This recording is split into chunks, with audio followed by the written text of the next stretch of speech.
Okay, let's look and see what we got here. We have lots of carrots, lots and lots of cabbage. Let's cook a cabbage. Alright, we're going to take this little guy right here because it's just me tonight.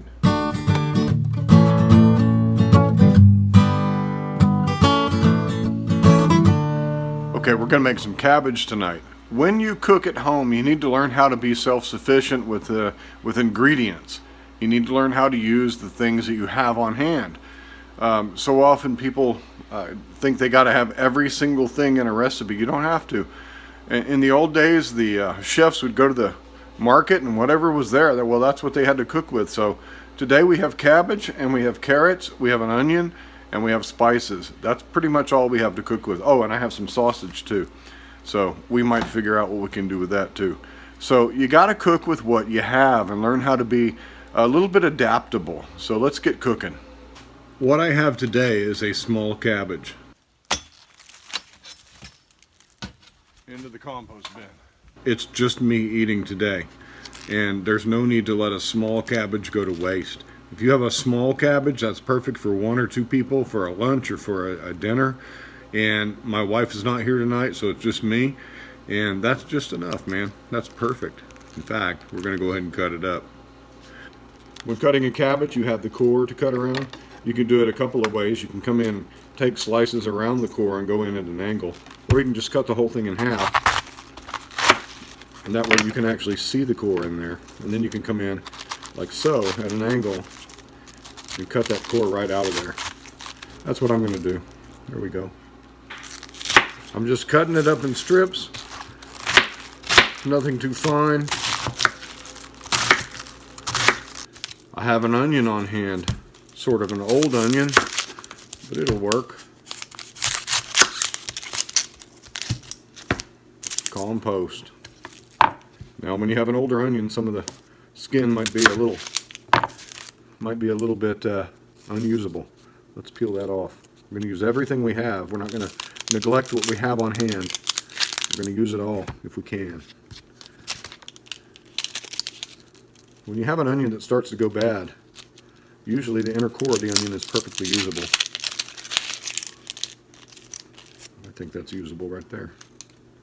The context is, this is produce that we have had for quite a long time because we've had an environmental crazy time and we haven't been able to go to the store, and the stores don't have any fresh produce right now. So we're using what we have, and these onions store well, so we're going to go ahead and dice those up.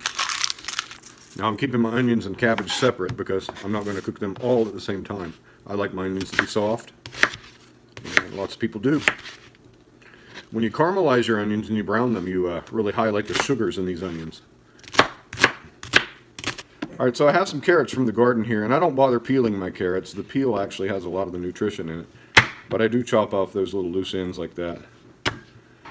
Carrots are very hard, so if you want them to get soft in your food, slice them thin. If you like crunch in your carrots, slice them thick. But I like them thin. My wife tells me these difficult carrots, these short carrots, are difficult to work with, these stumpy guys that are more spherical than long, and I think I have to agree with her. I agree. They're more difficult to work with.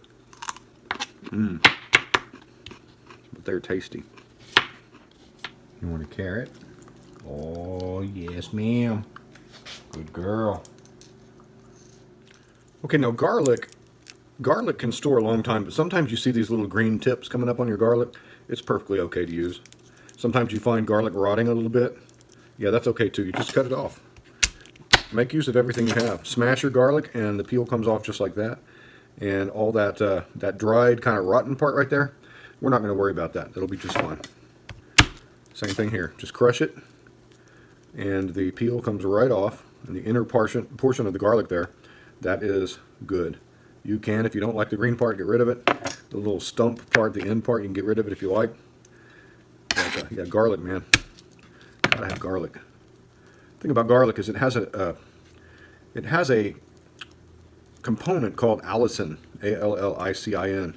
Allicins are what give the garlic its particular garlicky flavor. And you got to crush the garlic to get those allicins to release from the flesh and the tissue of that garlic. And so this is kind of older garlic. We're going to just dice it up. It'll be just fine. Use what you have. We're going to use a little bit of garlic. The other thing about garlic is you don't want to cook it too long. You don't want to put it in when you first start cooking. Garlic will burn real easily and become bitter sooner than your onions are done cooking, sooner than your carrots. So you want to add your garlic later in the process. I'm using a basic sausage. You can use any kind of sausage you like. This is just a beef sausage, and I'm going to cut it into discs. This was frozen. It's been frozen for a long time. I don't know how long it's been frozen. It still seems a little frozen in the middle, but that's okay. As you cook it, and this is going to be the first step, you will thaw it all out and cook it through and through. Clearly, if you know anything about sausage, most sausage is edible even raw because it has been smoked, it's been cured, it's been cooked. It's usually just fine. So we're going to cut this up into discs, and then we're going to saute this. This will also provide the majority of our grease. Now, you can do this with bacon as well, and you can get more grease that way. But sausage doesn't render out as much fat, so sometimes you want to add some to it in the form of lard, butter, olive oil, whatever your preferred fat is. So we're just going to get this cut up like so. This is kind of a universal cabbage recipe, and I think if you're a cabbage fan, you've had this dish many times. If you're not, you should try it, because, man, it's good. I've put some extra virgin olive oil in here just to give it a little more fat content. We're going to bring in our sausage, and we're going to get that sauteing. What we want is we want color on our meat. You never want meat that doesn't have color on it. Colorless meat, gray meat, just browned and brought up to, just brown meat. Ooh, no good. You want color. You're going to get that caramelization on there. If you're just cooking hamburger meat, even that, you want to get it nice and crisp on the edges. You don't want just gray hamburger meat. Caramelization is how you take meat to what it's supposed to be. I'm going to cook this on high until my sausage starts to look like it's turning and the fat's rendering out. Then I'm going to put my onions in there. We're going to cook this until we get some color on it, kind of like that. Now, back in the days of the dinosaurs, when I had a cooking blog, Ali Sheba Kitchen, it's still out there actually, you can go look it up. People always used to ask me, Scott, how long do I cook this for? And I would say, until it's done. You just cook it until it's done. If we can break out of formulaic cooking and recipes that are so tightly controlled that we have to have 1/7 of a teaspoon of baking soda instead of a dash, I think we'd do a lot better. I think we would be liberated and able to cook more freely, more pleasurably. Yeah, man, just cook it till it's done. So that's what we're going to do here. I'm actually going to put my carrots in here now so I can start getting them a little bit softened up. I don't like hard carrots, so we're going to put them in now. There we go.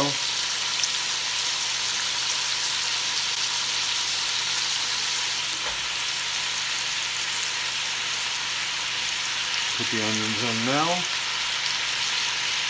I'm going to stir this up until my meat in there, the sausage, starts to get colored, caramelized on the edges, nice and crispy on the edges, and those veggies start to soften up. I mean, this already smells delicious, and we hadn't added any spices yet. So the most expensive part of this meal is actually the sausage. It was about $2.50, because I found it on sale, bought a bunch of it, put it in the freezer. So that's the most expensive part. Everything else, the produce is pretty cheap, and the cabbage we grew ourselves, the carrots we grew ourselves. So that's a cheap meal. Black pepper, always grind it fresh. It'll make your life so much better. I'm gonna add some salt. I don't like to use iodized salt, and you don't need a lot. The sausage itself has a bit of salt in it, so we should be good on salt now. I like a little red pepper in mine. This is red pepper from the garden. This is a combination of cayenne and various other kind of hot peppers that we grew, and so I'm just going to sprinkle some of that in there as well. That is fresh out of the garden from last year. You can direct this dish in whatever direction you want it to go in terms of kind of an ethnic flavor. You can, instead of Cajun seasoning, you could put some soy sauce in here. You could put some Asian seasonings in here. You could go more classic French and add the Trinity. You could add celery to this. You've got onions and carrots, but I'm lacking the celery. I don't have celery today. Today the market, which is my fridge, did not have celery. And so I can't take it to the French direction with that classic trinity, celery, onions, and carrots. But you could if you wanted to, and it would be just as delicious. You could put bok choy in here, you could put Asian greens in here, you could put mustard greens in here. You could go any direction you want. That's the beauty of cooking for yourself and learning how to work with the ingredients you have available to you, is you can tailor your food in whatever way you want to go, or whatever way you have on hand. And that's what I'm trying to get across, is what you have on hand you can cook a meal with. Okay, my food in here is sufficiently cooked enough where I'm going to move on. The onions are getting a little brown. That's great. The sausage isn't as crispy as I'd like it in general, in usual cases, but some of it is. That's okay. So I'm going to add my garlic now. I'm going to add my garlic, and I'm going to put in my cabbage.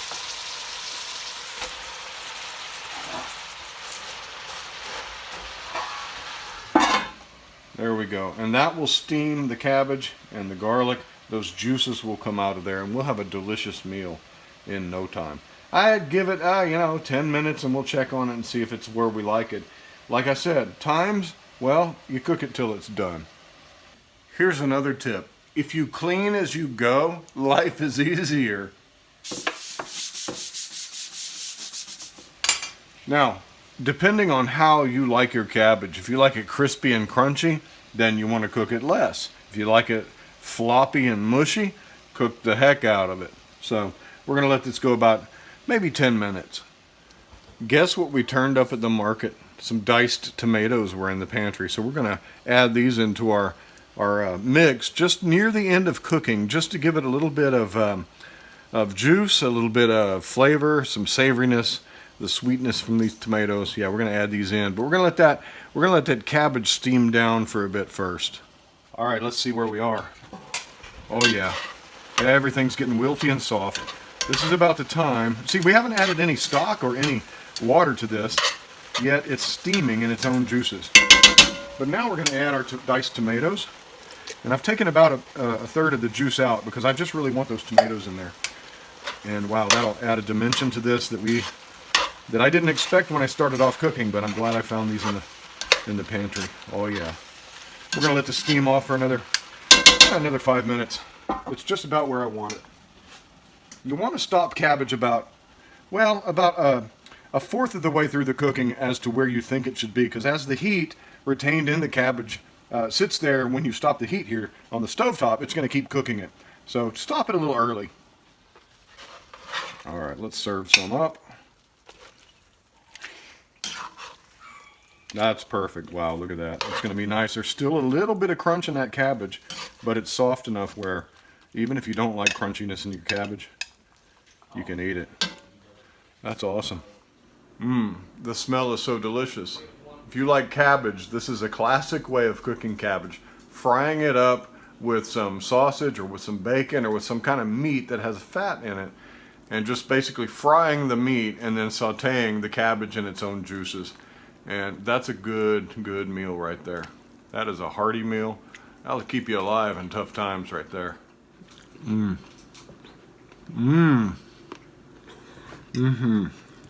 All right, so this is delicious, and I think what makes it so good, so different from your typical sausage and cabbage fry, is the diced tomatoes. I'm glad I went and looked in the pantry. I'm glad that we found them. Man, they add a nice burst of flavor. And the heat from the pepper that we added, just a little bit of heat, that's good too. Wow, this is just a perfect meal. Wonderful. Well, hey, I know we don't do a lot of cooking videos on Black Gumbo Southern Gardening, but if you like our cooking videos, look in our playlist section. We have one called Ali Sheba Kitchen, the same name as my old cooking blog. Ali Sheba Kitchen has all of our cooking videos. There's not a lot of them, but there's some there. Go check them out. Hey, subscribe to our channel if you found our content useful. Like us on Facebook. Follow us on Instagram. We'll talk to you later. Happy gardening, happy cooking. Bye-bye.